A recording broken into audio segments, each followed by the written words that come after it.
Welcome to Games Now 2021-22. A lot of technical problems this year, this year in general, I guess. But welcome to the lecture series. This is Games Now from Aalto University's open lecture series for anybody who is interested in games. And I'm Anna-Kaisa Kultima, and I'm here with my lovely co-host, Solid Park. Hello, I'm Solid Park, and I'm co-hosting today together with Anna-Kaisa as well. By the way, I'm not absolutely sure. We have two cameras. I'm not sure which one to watch, but if I look really strange, I'm watching the wrong camera. This year we have a great program, like every year, from October to May. Altogether, I guess, 8 lectures. And we also have 2 game jams. And those game jams have their lectures as well. We tested last year a method where we have experts coming in, inspire our jammers to do games in a certain theme, and we're continuing with that. And everything that we offer is open for everybody. So whether you're a student or you're a student of life, so you can join our program from the lectures all the way to the jams, and also the Discord server that we share our news and insights, and the speakers might also join there. But yeah, that's it. Who do we have today? So we have Ari Arnbjörnsson, if I pronounce it correctly. Ari Arnbjörnsson, the Unreal Evangelist at Epic Games. And the title of today's lecture is AAA Digital Humans and Unreal Engine Meet the Metahumans. So before you get started, Ari, I will briefly again introduce you to our audiences. So Ari works at Epic Games and have 14 years of game experience, starting from social web, mobile games, and all the way to console. And he recently also worked in Housemarque Returnal as a lead programmer. And now he's going to demonstrate us today the MetaHuman creator and the integration with Unreal Engine and how to make fascinating, emerging metahumans, realistic human beings in game world. I'm quite excited, and already some of you guys have been telling us that you guys are already excited about this. And Ari is also organizing a lot of game development network around Nordic regions. I'm pretty sure some of you guys have already seen his amazing topic and his amazing talk. So let's get started. Let's have Ari to the screen as well. Oh yeah, hey, there you are. How are you doing? I'm doing good. Thanks for having me. I'm really happy to be here during our first talk of the school year, and also happy to take on the brunt of the technical issues, Yeah, sorry about that hassle, but I'm pretty sure you're used to this already by now. So we've been doing this a lot for the past almost 2 years now.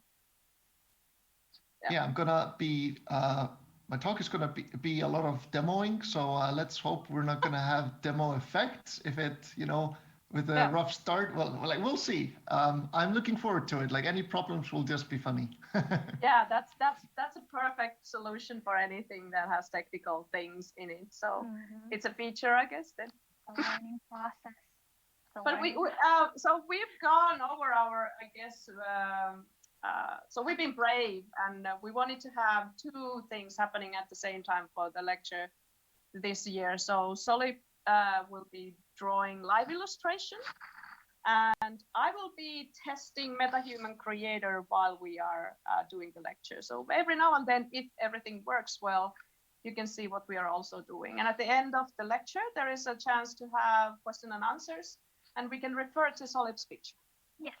So leave your questions or comments freely at the Twitch chat, and we will address them later in the lecture. Yeah. So. And then for those who cannot watch this lecture full time, don't worry.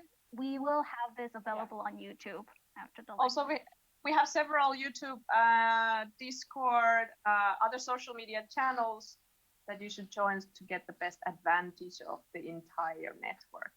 But I think we're so late already. We have to let Ari loose and show us the real geek here.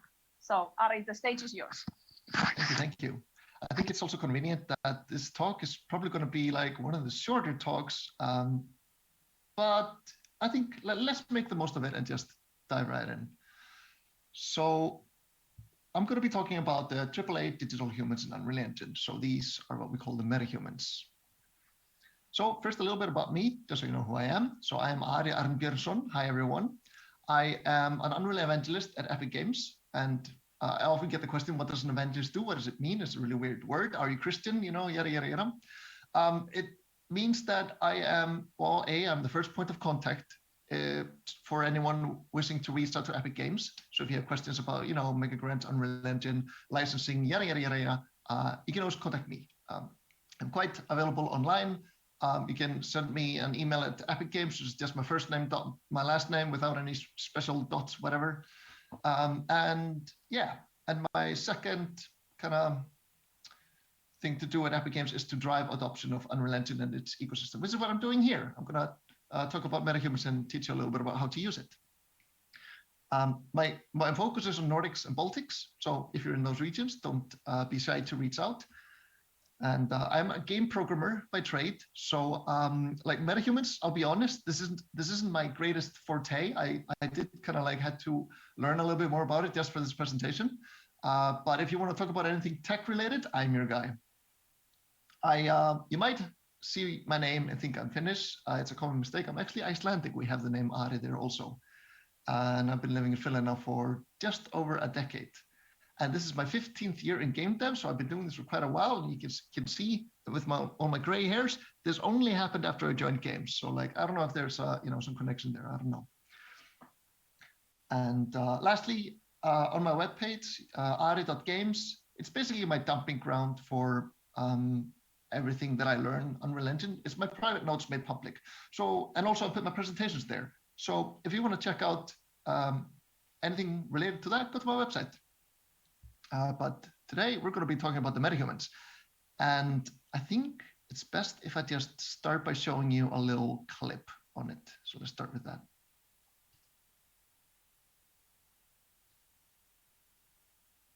I am a metahuman, the next generation of digital human powered by Unreal Engine.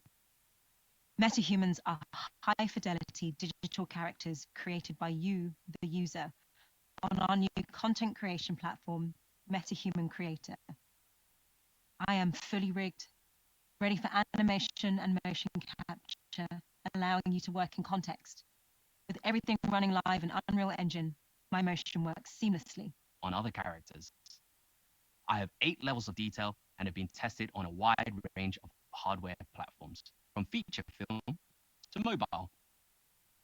If you're interested in learning about my animation rig or high fidelity deformations built on Control Rig, the new strand-based hair system via the groom component, or how everything is tied together and animated in Sequencer, then have a look under the hood in this project. This is just a glimpse of things to come. So, fun fact about that is that he mentioned in this project. So this was actually taken straight from Unreal Engine Editor, running a demo project of our metahumans, running our metahumans demo project. And you can actually download that from our Unreal Engine launcher and like play with it yourself. And you're going to see exactly that.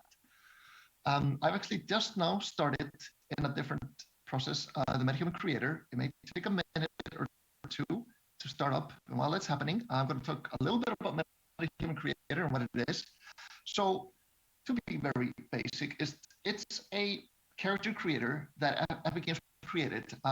We acquired 3Lateral, which made amazing digital humans for like a lot of AAA companies like God of War, Spider-Man, Senua's Sacrifice, etc. And they joined Epic Games so that we could make this technology available for everyone and for no added cost. So if you're using Unreal Engine, you can use the Metahuman Creator and you don't have to pay anything for it. Of course, we still have the licensing fees, so I can't say it's free, like whatever. But if you're creating linear content like film, etc., there are no licensing costs with that. So in that case, it actually is free. So if you're creating movies with metahumans, no cost. So I'm thinking, like, yeah, I could talk more about it, yada yada, but I think it's actually best if I just dive right in and show it to you. So you know what? Let's do that. Let me stop this. And here's the Metahuman creator. As you can see, I've been playing a little bit around with it before. I've created a few metahumans here. It's Meta Ari from a previous talk I did for Nordic Game, which is actually now on our YouTube channel because it was also shown on GDC. So if you want to see me try and failing horribly at creating something that looks like me, because I'll just say it out loud. I am not an artist. I'm not a character creator. This is me just trying to move some switches around to get something to kind of look like me. I've seen other creators do much better than me. So like, this is not a reflection of like the quality that you can get with metahuman creators. This reflects my skill of trying to make something with it. But what I'm going to do is that I am actually going to jump into creating metahuman. So you can already, this is open for anyone. You can already go to, let me see, what's the website? It's, give me a second. Metahuman creator at .epicgames.com, something like that, or Unreal Engine. Just Google it, you'll find it. I don't want to mess anything up because everything might explode. And we've had enough technical issues already. I'm hoping you can all hear me. Am I still going? Am I still live? Yeah, Lassie, put your thumbs up. Okay, great. So we have a lot of starter characters here for you to start with. There's no blank slate to start with. You choose a starting point, and then you kind of like work from that. And let's just choose something with hair, Natalia. Yeah. So we can click Natalia, it will load it. I'm going to explain. No, wait, you know what? I'll go a little bit into the Metahuman creator before I start explaining how it works. So here we go. This is Natalia. Hi, Natalia. You can, let me see, here are the shortcuts. So you can drag around like this with a right mouse button. And as you can see now, we're in a preview animation, and that is her just, flexing around this and that. So you can change the focus point also for when you're orbiting. So if I'm right-clicking right here between her nose, you can see the camera jumped a little bit, like I can jump around her body like this by just right-clicking on it. And then if I start orbiting, it'll be around that point, because now you can see the last thing I clicked was her ear. But I usually like to have it right between the nose for like the best workflow. You can also pan and zoom, like here I'm just using the scroll wheel. You can also use Alt and left mouse button to move like this. And oh, this is quite nice. You can actually move the lights also. So for example, if I hold L and mouse, look. So this is really good for like seeing how the shadow hits the face. Yeah. And then we have some camera presets. If I click 1, it just goes into the face mode. 2, it goes into body camera. 3 is only for the torso. 4 for legs. 5 for feet. And then 6 is for camera where you see the entire human. Most of our controls are going to be on the face. So I'm usually going to be on the face camera. We also have a few different animations here that you can turn on for reviewing your metahuman. So right now we have the idle animation, which is for like looking in different directions. And then we have also the ROM animations. And what these stand for is range of motion. And they're a bit more extreme. They're going to really see you like exactly the range of all the motions they can make. So let's start with the face ROM. So you can see she'll start, yawning, moving her mouth, blowing raspberries, moving the eyes. And you can also skip to any part in the animation. As you can see, the hair, it is actually physics simulated. So when we are jumping around, of course, because it's like basically teleporting, the hair will react. That's a good thing. It's physically simulated. And then we also have a body technical ROM, and I'll put it on the body camera while we do this one. And here we have like a full body motion capture where she's like stretching and let me see, click there and doing a bit more like extreme motions. So once we'll have more body controls, you'll be able to see if it like even makes sense in relation to some of these movements. Like right now we only have a few body types. I'll show them to you in a while. But when we have more, you'll be able to use this to see if like it's, for example, going into itself or something like that. So I'm going to stop the preview now and go into edit mode. So let's start. Oh, actually, before I do that, I'm going to show you a little bit more here about what we can do. This is the lighting menu. So we start with studio lighting. And because sometimes you want to see like what the skin looks like in different scenarios. So we can also go indoors. And can I still move the light? Yes, but we don't have a point light anymore. Now we have a skylight, sky sphere light. So now everything around her is moving and affecting her body lighting wise. Then we also have outdoor. That's always very flat because you have like, probably looks a bit cloudy. Yeah. And now if we rotate around, yeah, it's the whole sky sphere still. And lastly, we have the silhouette. And that can often be helpful to, like, if you want to create a very characteristics, so you'll be able to see, like, recognize your characters, how they stand out. But we are going to be using the studio lighting because I just like it the most. It looks the best. This is the shortcuts that are down here that you can just use the keys for. And this is the render quality. And this is all, by the way, being rendered in the cloud. So we have servers that are running Unreal Engine, so you don't have to. And it's just streaming it straight to your computer. So you don't have to have a supercomputer with like ray tracing enabled, yada yada. It should work on your iPad, because it's just touch interface. But you can change the quality here. So there's medium and high, then we add ray traced, and then you can go all the way up to epic. And the reason why you would want to switch out between these different levels is because not everyone who's playing your game, if you're making a game, for example, will be able to run on epic. So you might want to see also what it looks like on medium without ray tracing.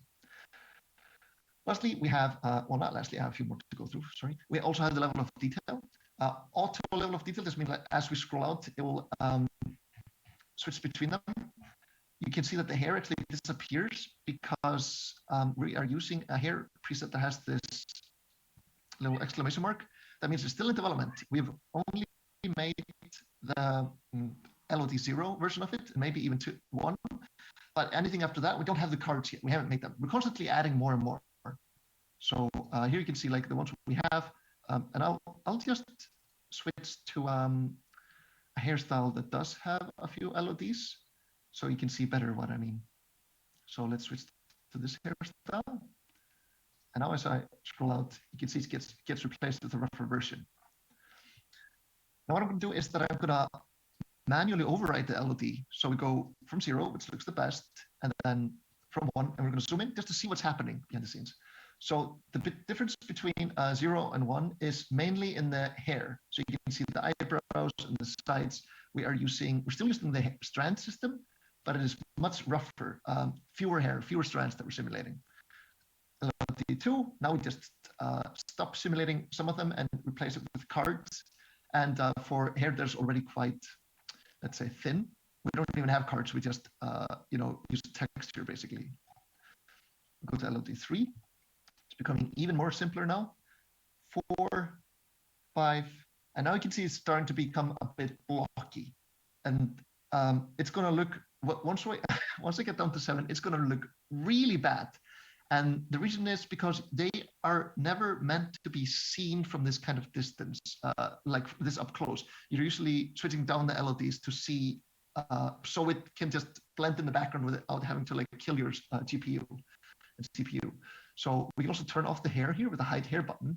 So you can see also what's happening on the skull level as we go like between LOD 1, very smooth, lots of vertices, LOD 5, as you can see, it's starting to get blocky.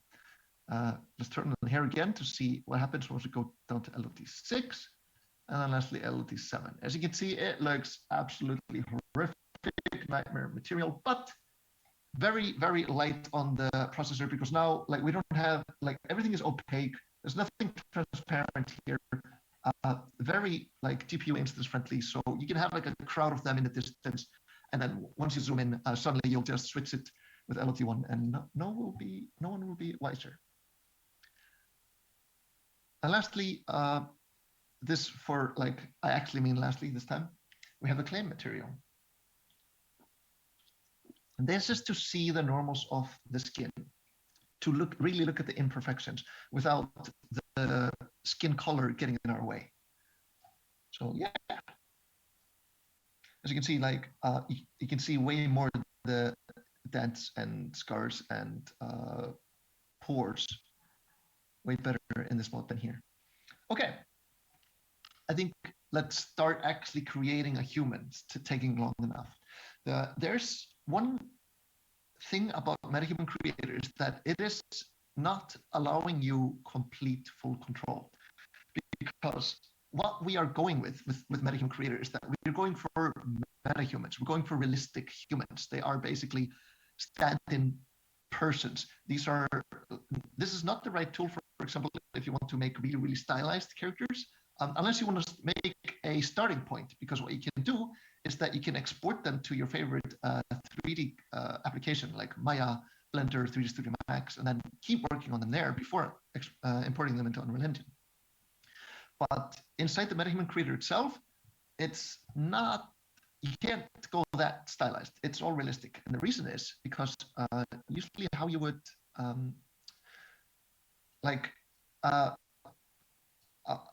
I'll put in a few people here. We can go with, we start with 3, but we can add more. So we can go up to like 6. Wait, or is it even more? 1, 2, 3, 4, 5, 6, 7, 8. Oh, that's even more. Can you just do indefinite amount? No, it's 6. I was right the first time. I shouldn't doubt myself. You shouldn't either. So let's remove some of these that look, too similar because we don't think we can get anything from that. Okay, these two are basically the same but with different hair. So let's remove this guy. So now in the blend mode is that whenever I pick one of these anchors to move around, I will be blending literally between these 4 presets. So if I take the eyes and I move to the left, now she has the eyes of Oscar. And if I move to the right, now she has the eyes of Rose. And the thing is, there's no either or. You can stop at any time between. So you can kind of finely adjust it to what you want. So if you see a digital human that has a feature that you really want, you can move more towards that digital human, that preset. And this is the blend mode. But the thing is now, if we go to, for example, sculpt mode, this allows us freeform controls. So now we can take every single anchor and move it around like this. Make the eyes a bit different. And the thing is, there isn't an amazing amount of control because what we are doing when we're moving this around, or like, for example, the ear, I think the ear is the best example. As I'm moving the ear around, you can see the shape of it changes quite drastically. Why is that? So I'm going to turn off the hair. So you can see here, even the skin behind the ear is changing. Like the whole skull in this area is changing. So why is that? So the reason is because we are not allowing you full control. We are always blending somehow. We have a database of quite a few scanned people, real people that we've put in there. And when you are dragging the ear around, it is just trying to find a point in our database of some person that has an ear where the point is somewhere around that location. So this has a great pro and a con. The pro is you can be sure that whatever controls you're going with, it's always something that is going to be realistic. It's always going to be plausible because there's always some actual person that has that specific feature. But the con is that you don't have that much creative control as maybe you would have wanted. Like if you want a specific nose and we don't have that nose in the database and we don't have any two people where morphing between them would be a good data point, then you're not going to be able to do it with the MetaHuman creator. Of course, you'll be able to do it outside of it after exporting it, yada, yada, yada. But yes, so it's a bit limited, but we keep adding more and more people to the database. So as time goes on, this is going to offer more and more freedom, but it's always going to be within the realm of realistic possibilities. So let's go through some of the other options that we can do here. Like this was the blend, it's quite rough. Then we had the sculpt where we can move everything around like this. Then lastly, we have the move.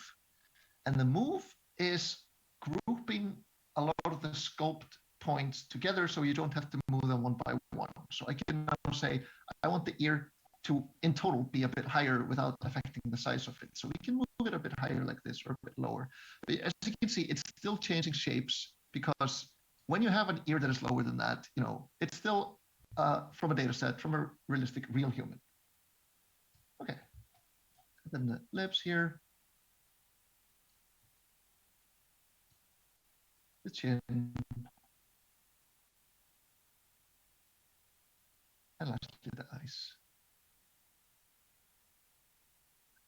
The thing is, in our database, we are not discerning between genders or sexes or anything like that. It's all in one big soup together. So that is why we're able to pick any people of any race, ethnicity, gender, whatever, and blend between them as we want. So there's no limits in that regard.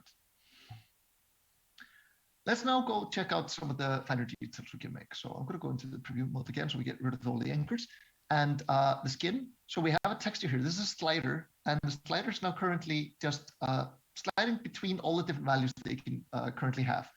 There's not a drop down, like, I don't know why we want to use the slider format, but it works quite well. So as you can see, as I'm dragging it around, the MetaHuman changes the skin tones, and roughly the older ones are on the right, the younger ones are on the left. And so we'll keep getting more of the wrinkles one here on the right. Like this. And we can go all the way to the left, and then we got more smoother skins. So let's pick something like this. Okay. And then we have a contrast. You can see a little bit of the color changing. I think this, you can see that the most when you have a really contrasty map, because now you can, there's a little bit of difference you can do on the contrast of the skin. And then we have roughness. And here you can see, especially around the eyes, how it's really shiny, the skin here, and here it's not shiny at all. Oh, let's not go to eyes yet. We also have some freckles. We have now, to start with, 4 presets. 3 presets, because one of them is just none. I'm going to switch to the clear skin for this, just so we can see more what's happening. So with the freckles, we have these 3 types, and what you can do with them is that you can adjust the density. Maybe you can see it better here for the stream, and the strength of them, which will really basically, you can see it saturate more, but we also have a saturation slider, which is for the color. So you can make them black and white by just removing the saturation. So black and white freckles, I don't know if anyone has that, but you have the option. And then you can go all the way here for, like, now it's basically blood red. So usually we want something in the middle, maybe take the strength down a bit for more natural freckles, like this. And then we also have a tone shift, and this is the color. So if I put the strength and saturation up again, then now it's a bit more yellowish green, and here on the other side, it's more blue purplish. And I usually like it somewhere in the middle. Yeah. Like this. And then lastly, we have the accents, and this is the color of the skin. You can see there's a little red in the cheek. So if we check the cheeks here, we can remove this redness by putting it down to 0. We can even like desaturate them by putting them all the way to the left. And I don't know, it looks really funky now. It looks like someone punched her. So, well, you have the option. And then we can go like really red. And we can also saturate it more or less. And then there's the lightness, which adds a white lightness to her. Okay, and you can do this for all the parts of the face. Sculpt also. We can't see it on her. The eyes, we have a few presets. So let's really zoom in here. This is something like really amazing. What you can see, like we even have the fuzz here on the skin on LOD0 with if we go into Epic with ray traced. Now we actually have occlusion shadows. And so you can see here, different presets you can select. Usually that's enough, but of course we also offer complete control. So you can go to the iris and there's always two colors and we don't have full color choices. This is usually what you would see in an actual human eye, color-wise. And the detail color for this specific eye is like the most dominating one. What we can also do is that we can, let me see. Select the preset that kind of mixes more between them. Is that now we can really see more the two dual colors of the eye. So just maybe go like this. And you can balance the color by, can I zoom in more? Oh, okay. This is where the colors meet. So closer to the center or outwards. And then you can smooth them out. So it's a bit more of a gradient or a harsh line. And then the size of the actual iris itself, saturation of the color. So you can like be basically black and white to like full color. And then the limbus, the black circle around the iris, you can actually make that dark like this. You can see here, blurring. And then you also have some options with the sclera. I think I'm pronouncing that right. I even went to Google just to see how to pronounce it. Sclera, yes. And that's the white part of the eye. And you can tint it. We have, yellow, which is usually if you're older or you're sick or if you've been drinking or if you just have yellow sclera. Like there's yellow scleras out there and there's nothing wrong with them. And you can set the brightness like this of it also. And I've never figured out really what sclera rotation does because it doesn't rotate the veins. So as I'm rotating this, something is rotating, but you can't see it because it's just a white ball. So, okay. But we can turn up the veins. Sorry, that's this one. And then you can rotate them around if there's some specific pattern of veins that you want there. Cool. So that's just the eyes. This is absolutely crazy. We put a lot of details into the eyes because usually when you're doing any sort of like filmic content, I don't know if that's a word, it is now, you want to really focus on this, like, because, the eyes are the window to the soul and everything like that. Then we have the teeth. Let's go back into face mode. You have quite a lot of, like, how is panning? Right mouse button? Yes. You have quite a lot of options when it comes to the teeth also.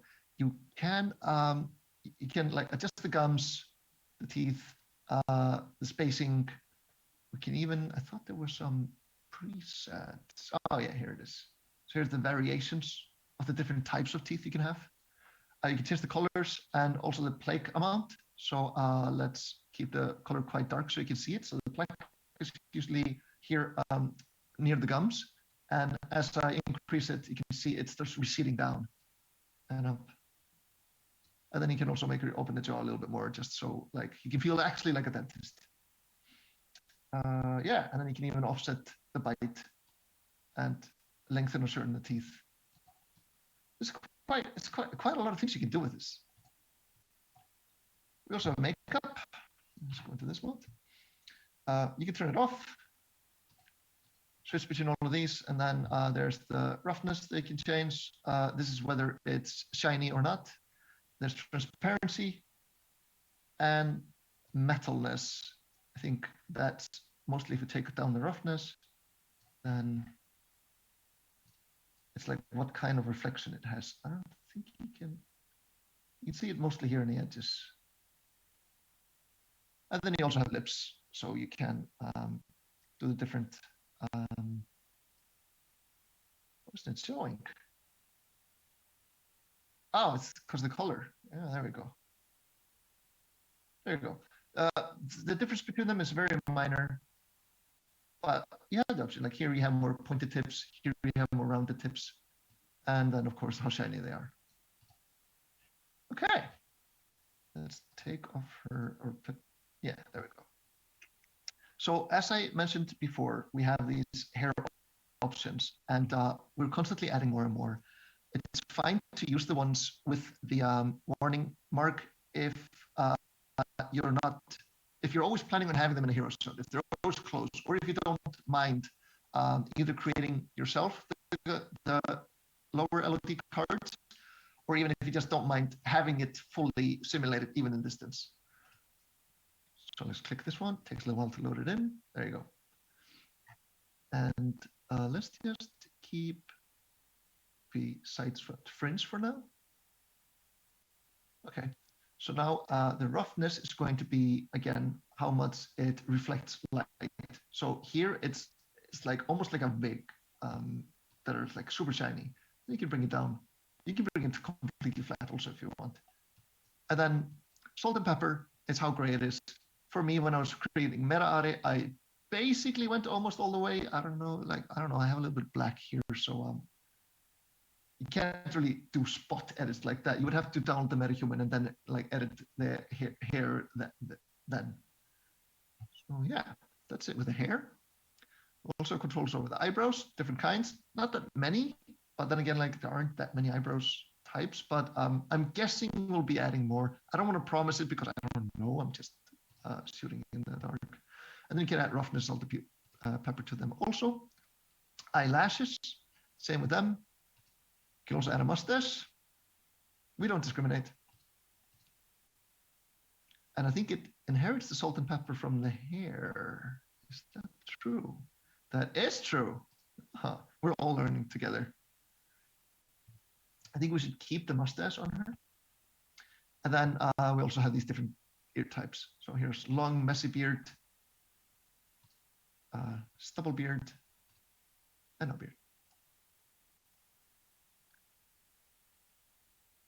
Lastly, I mentioned before that we have a few body types. We have 6 per basically tallness.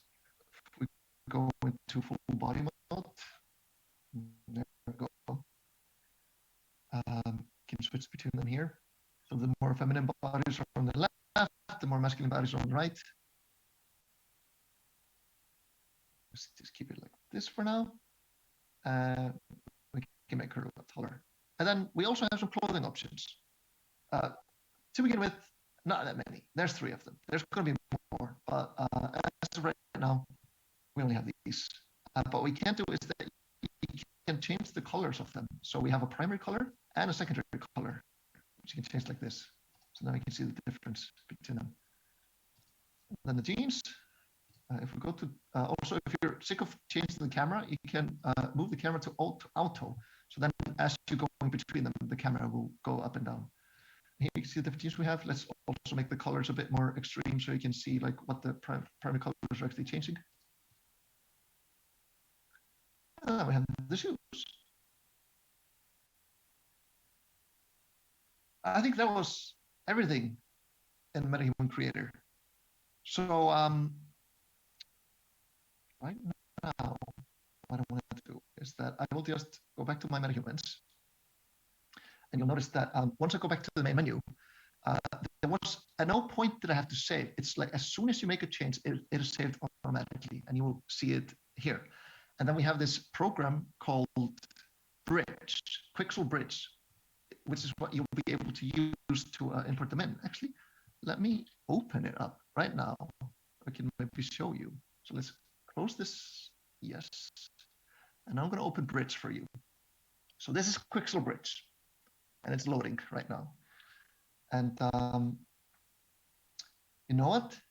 Before I go into that, I want to show you a small video.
Bridge is one of the 3 tools that we have at Quixel that is now part of Unreal Engine.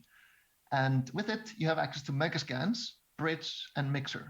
So if the video was clear enough, Megascans are basically, it's set over 12,000 assets, but since then we have made thousands more, so there are more. Megascans are 3D scanned assets, like actual real world assets that we bring in for you to use however you see fit with no additional cost. So yeah, and then we have Bridge, which is the program that brings all these assets into Unreal Engine or Blender or whatever. If you're not using Unreal Engine, you can still license out Megascans. So it fits with other engines also. But if you're using it with Unreal Engine, it's all like free, and yeah, it has support for that. Actually, in Unreal Engine 5, Bridge will be built in. So you don't even have to exit Unreal Engine Editor. You will just Unreal Editor. I need to slow down a little bit. So you'll be able to just go into Window, Content, Bridge, and then you can click and drag the assets. It will download them and export them for you, and then they're just in Unreal Engine. And then last thing we have Mixer, which allows you to take all these like 3D scanned, like not just models, but also the textures, and mix between them. And it allows you quite a lot of control over, like, for example, you can take sand and add, you can mix in snow footprints, but now you have sand footprints, and then you can add in pebbles into that. So you can mix and match them, and it's really powerful. And like, again, it's included, so no added cost. But the reason why I was talking about this is because here is Quixel Bridge, and am I logged in? Yes. So here we have Metahumans, and here are all the basically preset Metahumans that you can already download without having to create one yourself. And then we also have my Metahumans, which are the ones I just created. And here you can see they have a check mark if I've already downloaded them.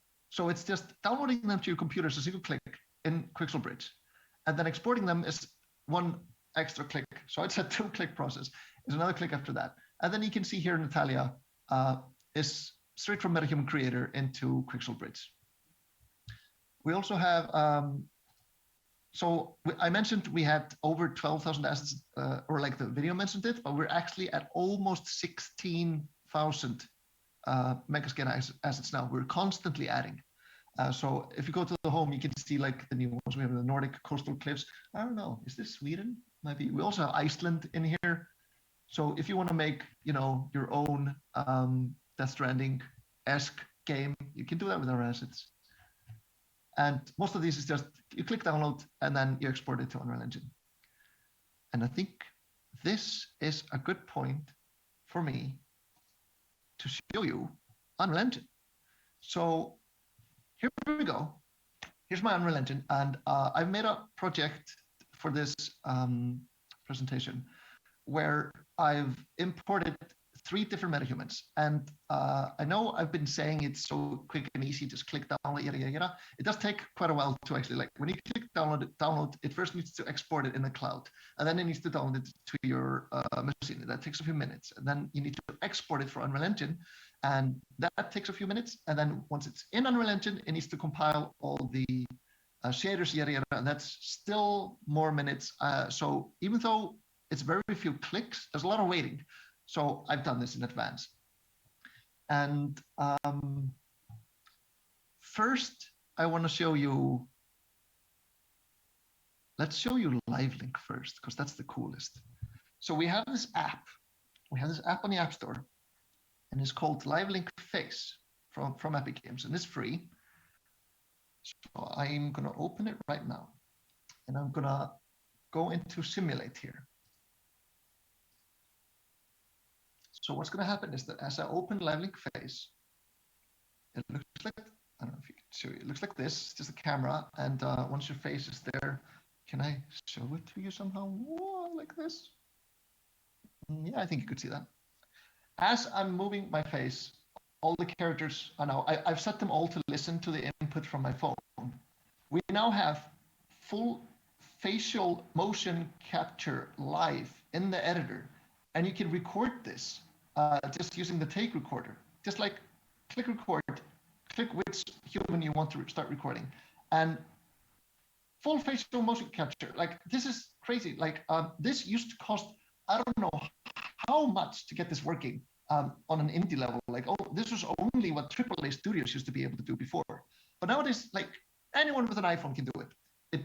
We don't have this app yet for Android. That's because we're just using Apple's AR kit to capture the face.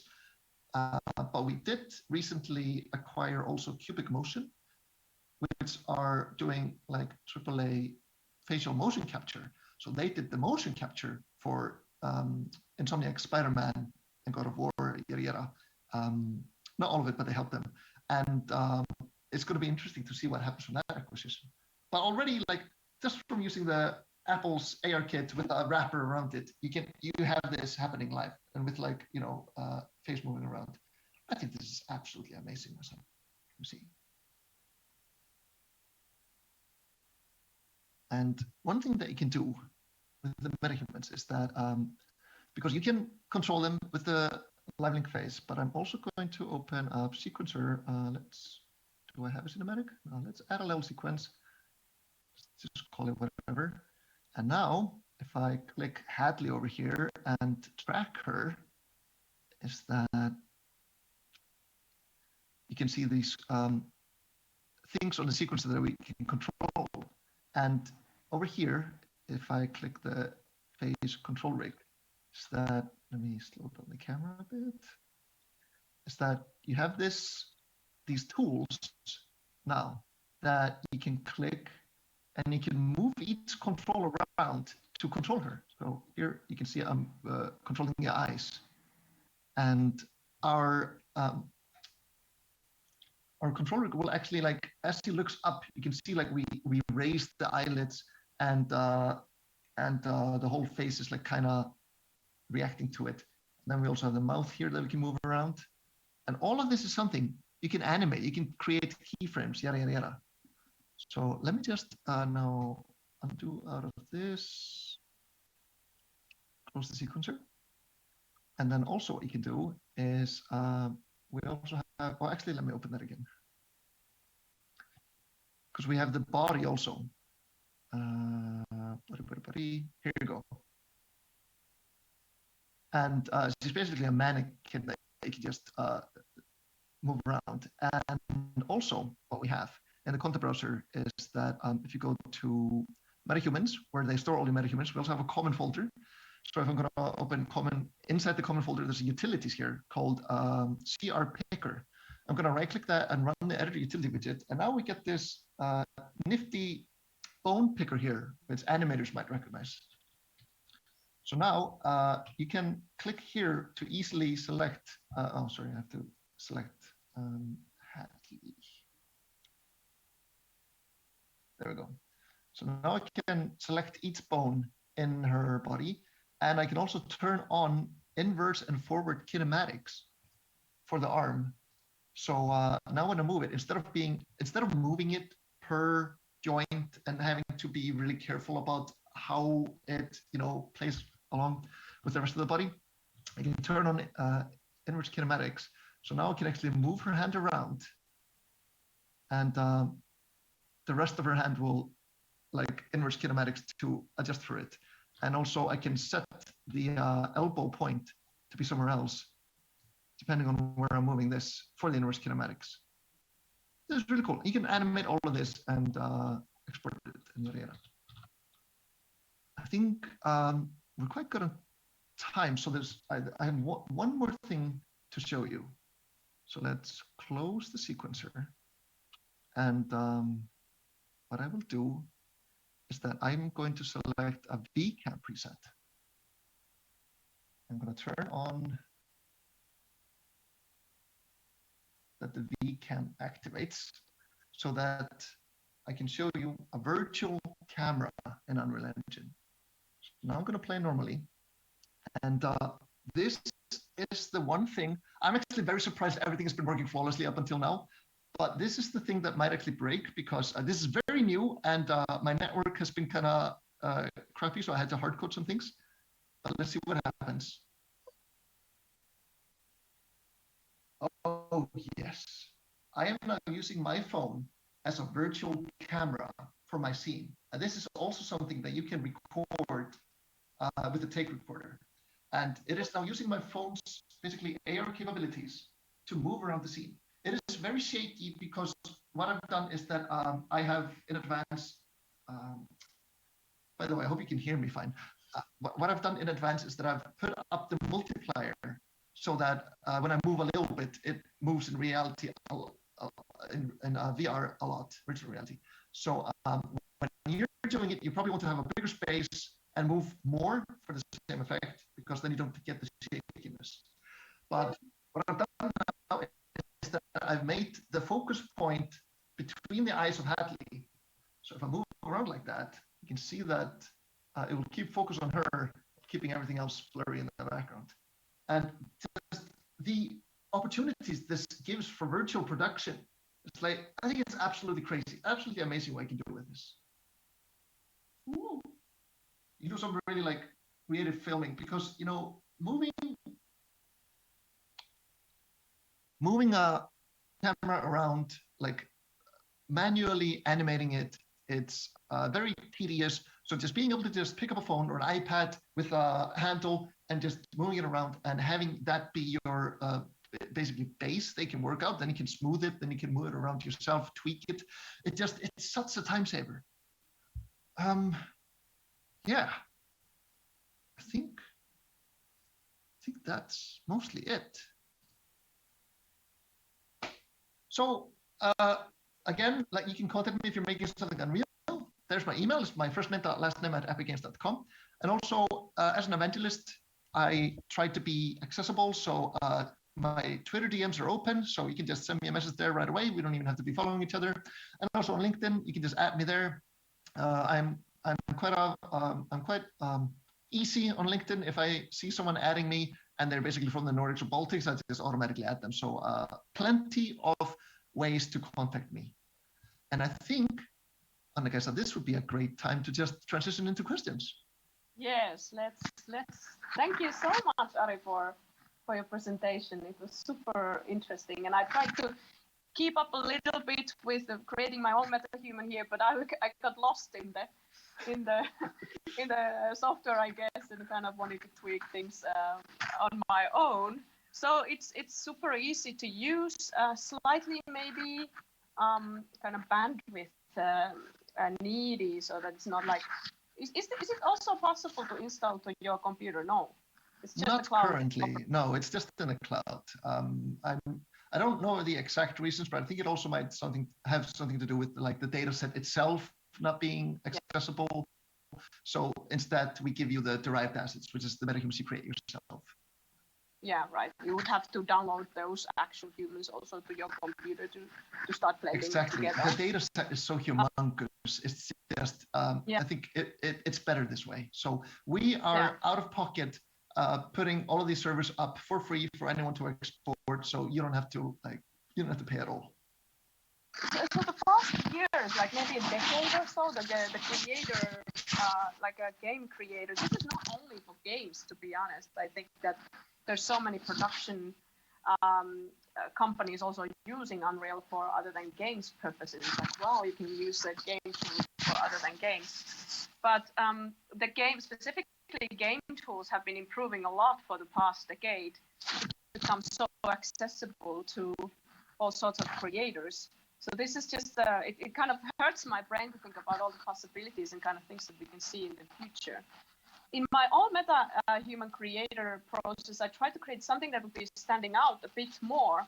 So I wonder if this is, like, the current database feels to me quite Hollywoodish.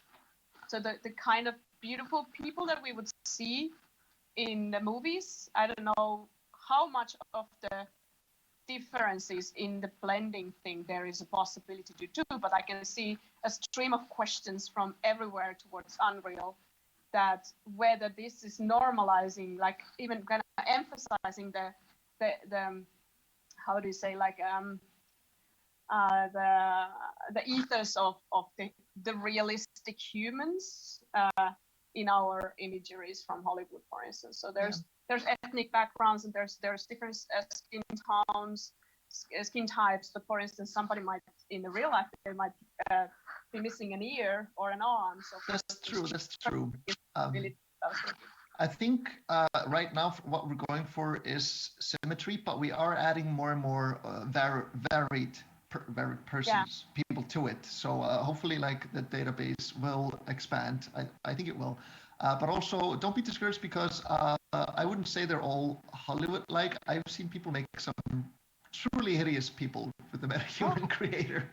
Well, I wouldn't say that it's like a little bit, not necessarily hideous. I would say at this time of the world, I would say that more interesting because the kind of the standardized image of a human, the normalized, it's a political thing as well. I think that in the movies, for instance, we see disabled people only if they're acting a part of a disabled person. So it's a little bit emphasized in that term. So I would say different looking people, not hideous. I also tried to create myself, and that's horribly difficult for someone who is not using tools like this. But I can feel your struggle, I guess, when you try to create as a non-artist yourself. We have a lot of questions, I guess, from the stream. But I love questions. Do you have something from top of your own head? Well, I was also busy to document and illustrate the questions coming from the Twitch chat, and I was also kind of mesmerized by the active Twitch chat that is going on at the moment. So yeah, I can bring up something from the audience if that's Ari, if that's okay. Go ahead. And by the way, I just want to say I think it's absolutely amazing that I'm getting a live illustration by Solid herself because I've read all of your comics and absolutely love them. All the Living Finland ones. Okay, so we can kind of go through the questions while also looking at the comic strip that I just draw up. So Mike Ehrman asks, are those clothes are also physically simulated too? So aside from the facial customizations, what about the clothes? Good question. I don't think they are because there were no like loose fabrics. They were all quite stuck there. They might be. We have cloth simulation in Unreal Engine, so if you don't mind adding them yourself, it is possible to get fully simulated clothes. But I don't know. I don't think they come fully simulated out of Metahuman Creator yet. Right. Would that be something that can be considered in a later one? Maybe, or is it like less of a priority? I actually have no idea. I don't know. I like, well, number one, I try not to speculate and make promises about something I don't know what it's about. And secondly, like they can priorities can always change. So even if I didn't know, and I'd tell you, and then it would change. So like, we try not to tell what's coming unless we very definitely know. And like one of the few things that we can say in advance of what's coming is, for example, Unreal Engine 5 is coming early next year. Like that's as vague as we can be about anything. But otherwise, unfortunately, I can't say when, what, or if something's coming or not that hasn't been announced already. How long has this been online? I mean, available for almost anybody. Now it is available for anybody if you sign up, right? Yeah, I think you don't even need to. Do you even need to sign up? I'm not sure. Like, you recently signed up for it, right? But you get the access immediately. Yeah, you get the access immediately. So I think that's what we changed. Like, it might still be in. We had it in early access. I'm not even sure if it's still in early access. But right now, anyone can just click a few buttons, fill out the form, and you have access like within a few minutes. Yeah, and I wish I could tell you when this came online because the pandemic has been so weird. I thought it had only been happening for a year, but apparently it's the second year now. So I'm like, time is just a big mush of blur. So I don't know. It's relatively recent. Oh yeah. Maybe this year, but who knows anymore? What are years anymore? Yeah. So, but we have a huge expectation for this for the upcoming years that there will be a lot more to tweak, not only 4 types of shoes, for instance, but like just I'm gonna ask one practical thing. I'm not sure if it was asked in the chat. Is that can you bring in your own things to the creator? Yeah, that's a really good question. And the answer is plainly no. You can't bring it into the MetaHuman creator itself. It is only running on our data set, and that's how it is like for now. But what you can do is that, like I mentioned before, is that you can download the whole source assets for the MetaHuman you have currently. So you can download it, and you can. We have different exporting. This is all from Bridge, by the way. So you can open Quixel Bridge, and you can export it to Maya, Blender, or 3D Studio Max. If not all of them, at least two of them. I can't remember. But yeah, and there you can kind of go wild. And we have a text stream, a live stream on our YouTube channel on someone doing that to actually change the skeleton. So yeah, you have a lot of freedom after it's come out of MetaHuman Creator. Right. But you have to be accustomed with another tools which would not be this accessible. Correct. Yeah. Well, it's very it's kind of mind-boggling for me. I'm not a 3D sculptor of any type, so it's just like playing a game for me. But at the same time, it is a little bit as painful experience of as creating your own character when starting to play a game. There's so many options, and at the same time, it's limiting. So the kind of is a very similar experience. I think we had some kind of questions to do with or a comment in the chat about referring to them. I'll find it, but okay. Okay. So there was another question that was quite interesting as well, and I think also aligns with my question that I also had. You use some sort of machine learning magic, big data to handle the face data. Is there any things that you might want to share behind? Oh man, I wish I knew. Honestly, I wish I knew more about it, because I have so little. Like I said before, I just picked this up like for this presentation, so I'm quite noobish at it. I can't say. Oh, okay. I'm pretty sure there were, but that's just my guess. Because this seems like a very comprehensive tools, and there are so many details that you can go into. So yeah, and like we do have a set, like the set of 3D scanned humans, and I think we have like right now this set of that is already big enough, and then you just kind of merge between them. How it chooses which set to merge to, I don't know. Maybe there's machine learning, but I don't know for sure, so I'm not gonna state anything. We kind of also, like Anna kind of briefly also mentions, like, you know, usability of this thing beyond game scene. So imagine how many data and how many patterns and graphics can be generated and shared from this tool. Imagine that. Yeah. I think we do have some license term that says you can't use it to train other machine learning, something like that. But of course, for normal usage, just like linear media, film, TV, and for games, sky's the limit. Yeah.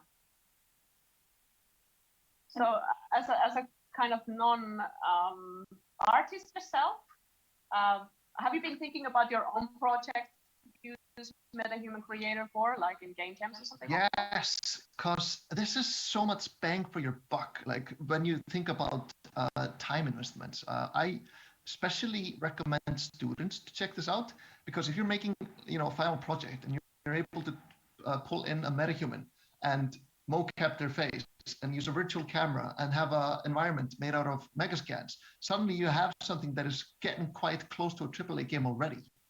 And I definitely think about that when I think about my own projects. If I were to start, you know, a demo project or a game jam or something like that, it would be so easy to just pick a MetaHuman, like quickly create it, pull it in. And it has made this, like, it has raised the bar for what it can do without a lot of time or skill investment, which I think is absolutely amazing. It's very, like, it's democratizing this, you know. And now if anyone wants to make, you know, a digital human, they now have this as an option, like as the starting point. So then they can expand on that. They can add on top of it.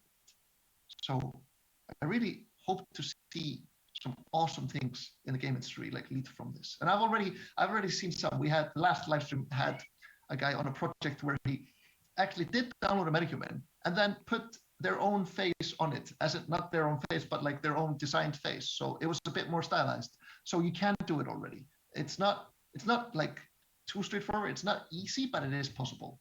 Hopefully it will be easier as the community really starts digging into it, as there will be more community tutorials also, and maybe even something from us. Yeah, I was also thinking about that.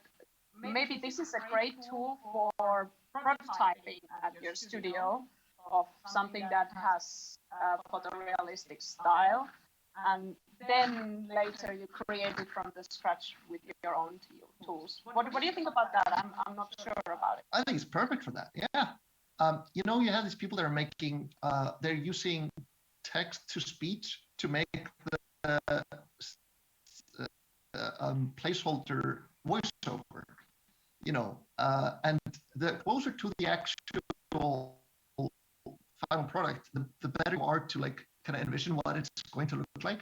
So if you're able to just put in, instead of using like, for example, the Unreal Mannequin, you can just put in a Metahuman and start running around and, playing the game. I think it does allow you to see more what the final game is going to look like.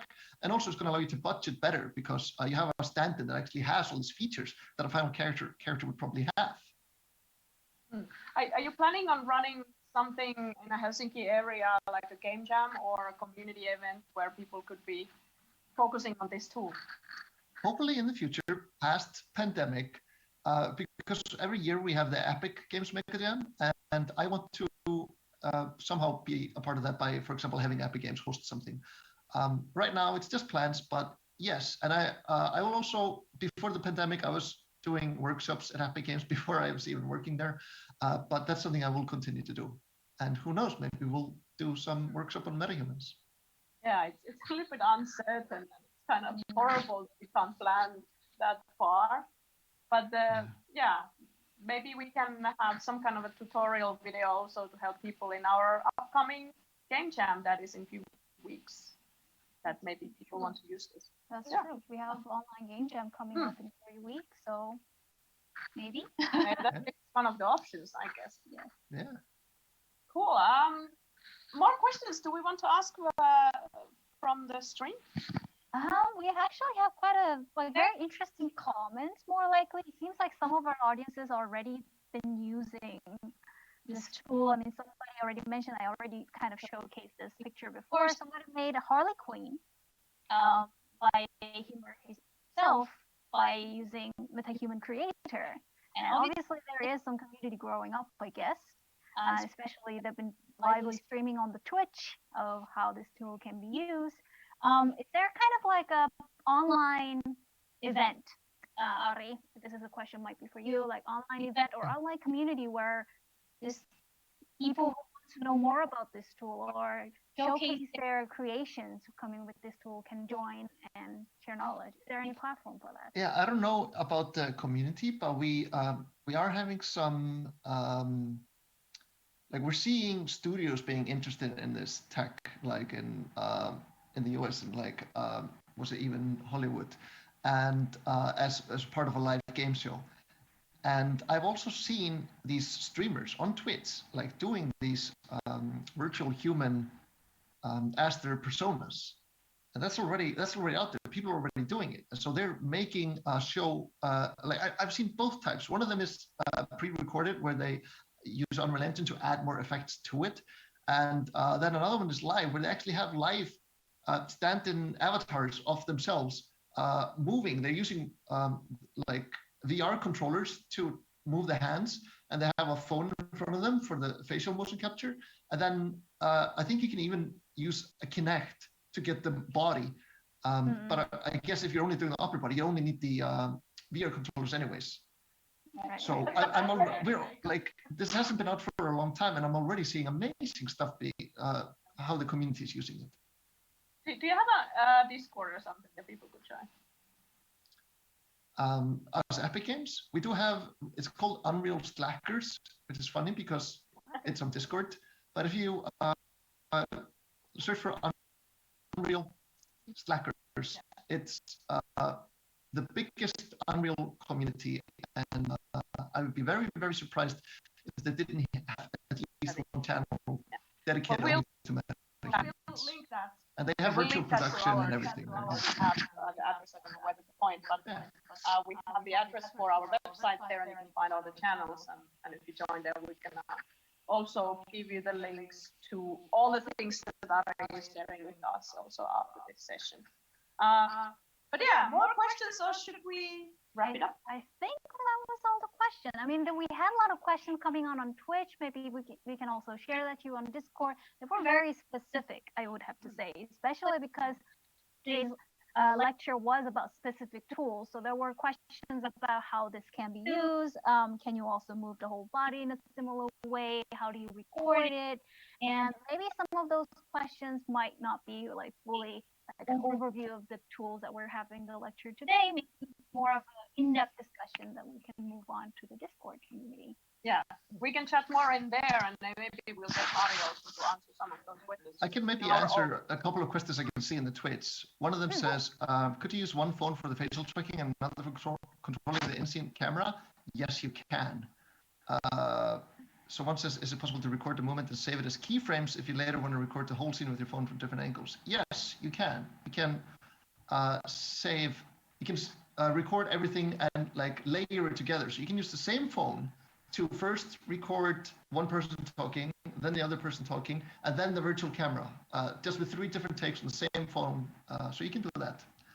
And then lastly, if we transfer the character we created with MetaHuman to another game engine, that we don't allow that. It's only for Unreal Engine, unfortunately. Okay. So if you're creating linear media, like movies, they would have to be also made in Unreal Engine. That's good to know, but also very understandable.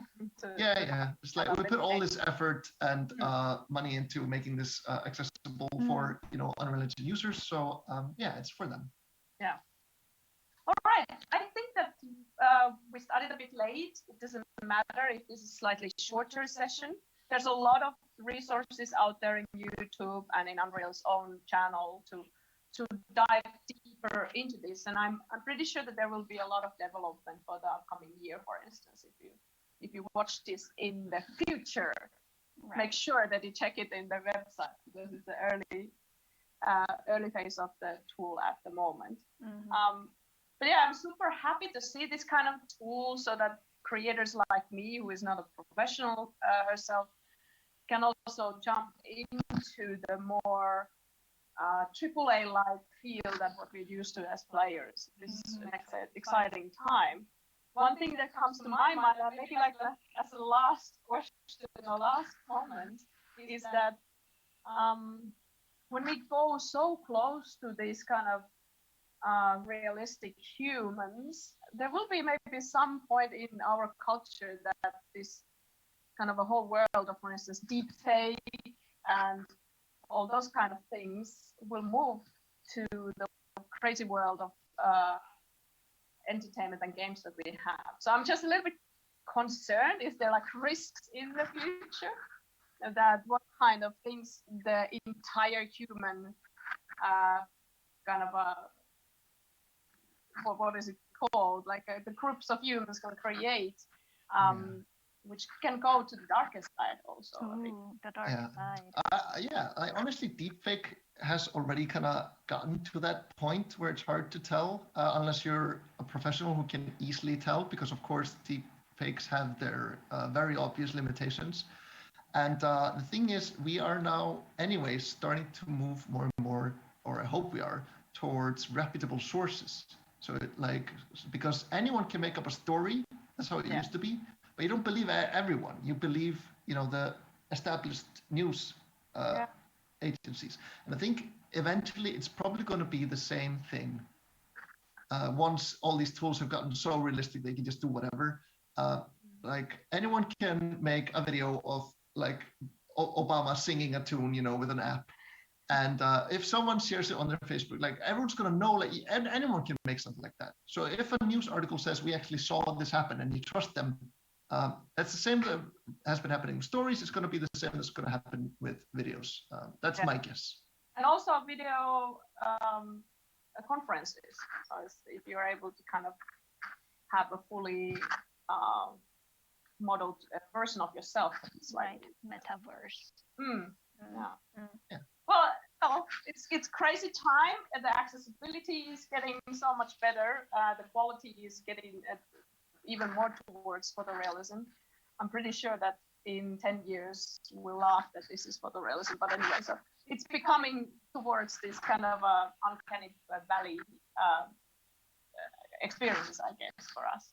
But I'm looking forward to what people can create and how this will merge into the whole universe of different tools and the widening of the creator space, I guess. So that's kind of super interesting and happening pretty fast, much faster than I was thinking. We should recommend our jammers next time for our Games Now online jams to use this tool. We'll see. Yeah. If they're interested, that's also something that can be an option. Yeah. All right. I actually have more questions in my head, but we should quit. And we move to the Discord and chat more on this. And I'm just so happy, Ari, that you were with us and you went through with all these kind of setting problems that we had in the beginning. My pleasure. But the year is kicked off, and next talk that we will have is actually about Returnal that you also worked at, Ari. So we are happy to see Harry present also some of the things that you've done. It's a great game, but I'm biased. My game of the year. Yeah, your game of the year. All right, so, but before that talk comes, we have the game jam coming up. There's also a talk. It's going to be about Korean game tradition and Finnish game tradition mixed together. And Solip will also be there talking. Yes. If you're interested in game jamming with us online, and if you're interested in cross-cultural experience, then this is the jam that we're planning at the moment, and we're going to kick off that at 1st of November. And follow up with that, we're also going to talk Returnal, and it's going to be our next November series. So stay tuned with us. Yeah, thank you, Ari again, and thanks for everybody joining. And sorry for the audio quality. We're going to fix that for the next session. We can't unfortunately fix it for the recording, but that's how this year kind of rolls. So, without Thanks for having me. Thank you. Thank you. And bye-bye. Bye-bye.